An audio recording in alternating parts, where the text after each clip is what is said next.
Prancing Horse are known for their racing pedigree, paint job, and being the best in the business for poster cars.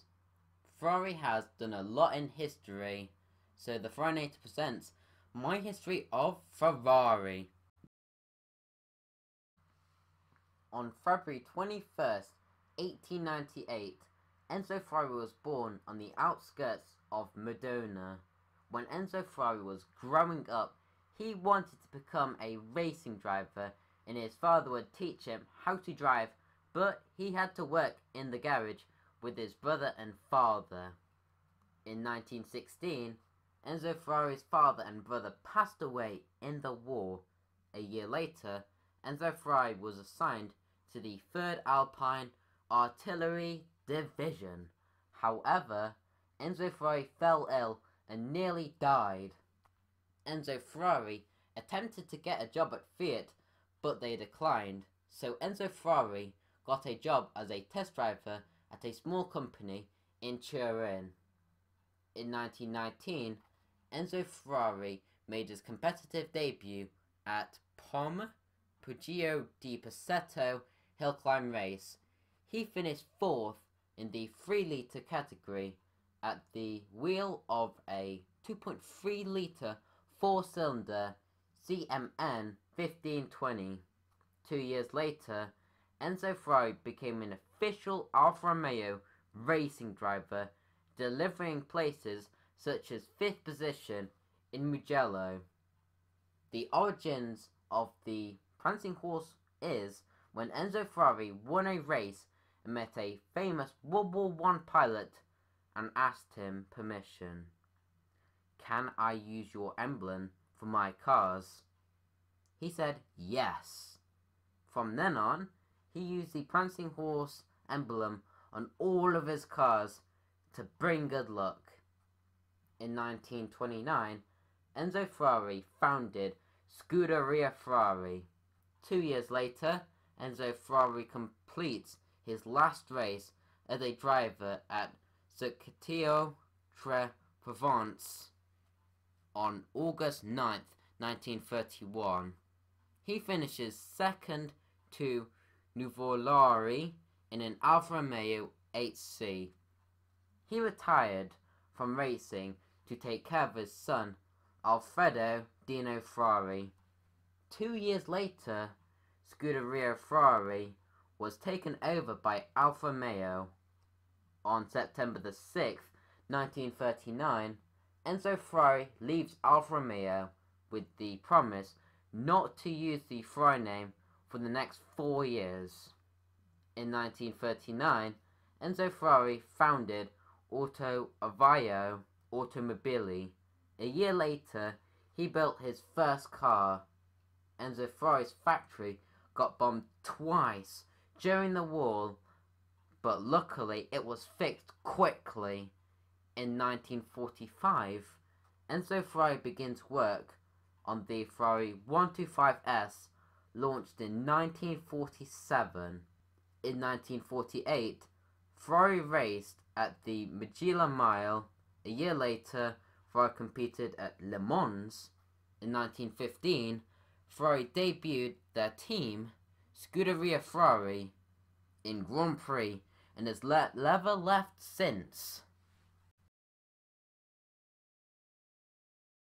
In 1961, tensions were brewing at Modena. Enzo Ferrari brought his wife to be a manager for Ferrari. In this time, 4 of his drivers died, and it was a mess.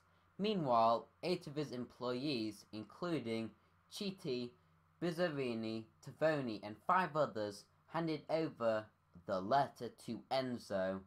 What happened next was he fired all 8 of his employees and joined companies including Lamborghini, Bizzarini, Automobili Turismo eSport. A year later, Henry Ford II flew to Modena to meet Enzo Ferrari and discuss if he can buy his company, as it was on the verge of bankruptcy. He said yes, but at the last minute, Ferrari turned down Ford's offer. Henry Ford II was furious, so he came up with an idea to beat Ferrari at their own turf, Le Mans. Over the next few years, Ford got to work in a shed in England. Ford lost Le Mans in 1964 and 5. In 1966, Ford got a 1-2-3 podium. Ford was rubbing it in Ferrari's face. Ford won 3 more Le Mans championships after that. Ferruccio Lamborghini was doing well in the tractor business, so he went on a shopping spree, buying a variety of cars, including Ferraris, but they were unreliable. Lamborghini worked on the 350 GT, then the Miura. Lamborghini are still keeping up with its rival, Ferrari. In 1969, Fiat bought a 50% stake in Ferrari and celebrated with the 2.4 Dino Coupe. In the 70s and 80s, the heat between Ferrari and Lamborghini were strong. Ferrari had the Berlinetta Boxster, then the 5112 Testarossa, and Lamborghini had the Countach. In 1976, James Hunt, a playboy, went up against Niki Lauda, a focused racing driver. Niki Lauda was slaying Hunt for most of the season until Nürburgring, where many drivers died. Niki Lauda crashed and had first-degree burns. The Nürburgring full circuit was never used again in Formula 1. Niki Lauda was in hospital for a couple weeks and returned for the Italian Grand Prix, where he finished 4th, still in ruins. James Hunt, over the next few races, gained on Lauda. James Hunt won the 1976 Formula 1 Championship with a point more than Lauda. James Hunt and Lauda were best friends, but rivals on the track.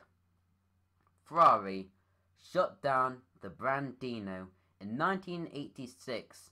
The same year, Porsche reached 199 miles with the 959. Then the Ferrari F40 reached 201 miles an hour. They reached the moon, and Lamborghini was in space somewhere, nowhere near the moon.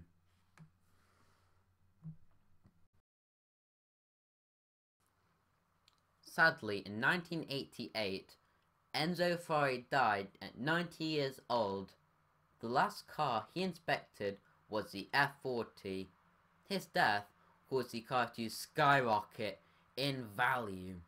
The 90s marked a new wave of Ferrari models, which included a 4-seater 456 GT, a sports car F355, a 2-seater GT 550, and a supercar F50. But Ferrari was recovering from Enzo's death. Around the same time, Ferrari was doing badly in Formula 1, but in 1996, Michael Schumacher joined Ferrari. Over the next few years, he won 5 titles in a row. In the 80s and 90s, Maserati made rubbish cars, such as the Biturbo and Quattroporte 3. Ferrari knew that Maserati had potential, so they bought them in 1997. The first car to kick off their renaissance was the 3200 GT. Ferrari and Maserati were once enemies, now family. In 2002, Ferrari made the Enzo, named after its founder. The Enzo sold 399 units to customers that bought the F40 and 50, but pushed it to 449 units due to its popularity. Versions of the Enzo included Maserati MC12, Ferrari Enzo's distinctive brother, Ferrari FXX, and Ferrari FXX evolutionized the Enzo on steroids. In 2007, Ferrari launched Special Projects, a program which gives wealthy customers a one-off car. They only produce 3 cars a year, and they cost €3 million upwards. They've produced cars such as the Ferrari SB12 EC and Ferrari J50. In 2009, Ferrari debuted the 458, the successor to the F450. This car is better than its predecessor in and out. In 2011, Ferrari debuted the FF, Ferrari's dip into the SUV market. The FF name stands for four-wheel drive, four-seater. In my opinion, the FF was an average car, but disappointing for Ferrari, which got better over time with the GTC 4 Lusso. A year later, Ferrari introduced the F12 Ferrarinator, Ferrari's most powerful car in their range at the time, with 730 brake horsepower. The F12 was the last car fully designed by Pininfarina. In 2013, Ferrari debuted the LaFerrari, Ferrari's first hybrid with 963 brake horsepower. It's impossible to turn this car fully electric because Ferrari wants you to hear the V8. In 2016, Fiat spun off Ferrari to Exor, an investment company, for $6.4 billion. The future of Ferrari is interesting, with Marchionne, the chairman of Ferrari, threatening to quit Formula 1 by 2021 when their contract ends with more affordable engine regulations.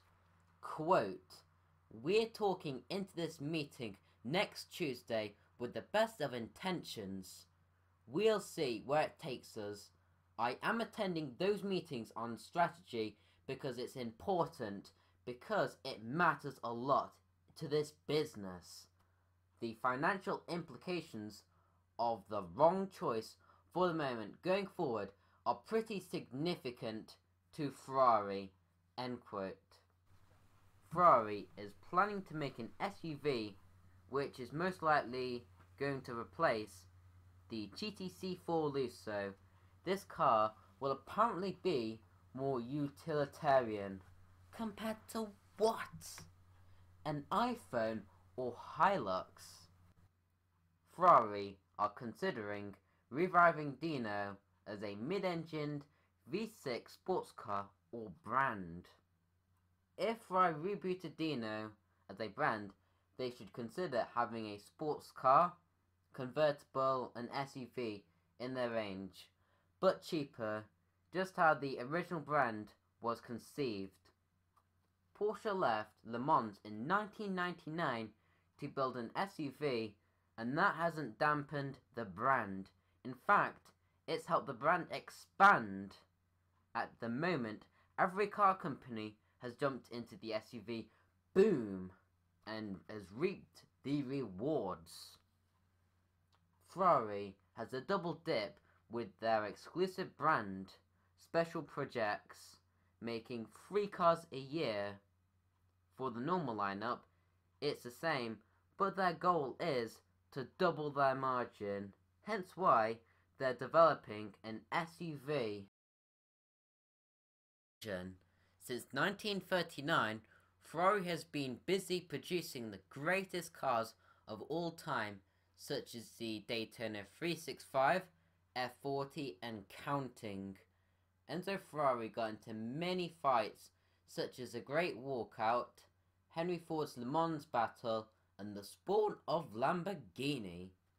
If Ferrari didn't exist, the supercar industry would be completely different, and Formula 1 may not be the pinnacle of motorsport. On that bombshell, Boom!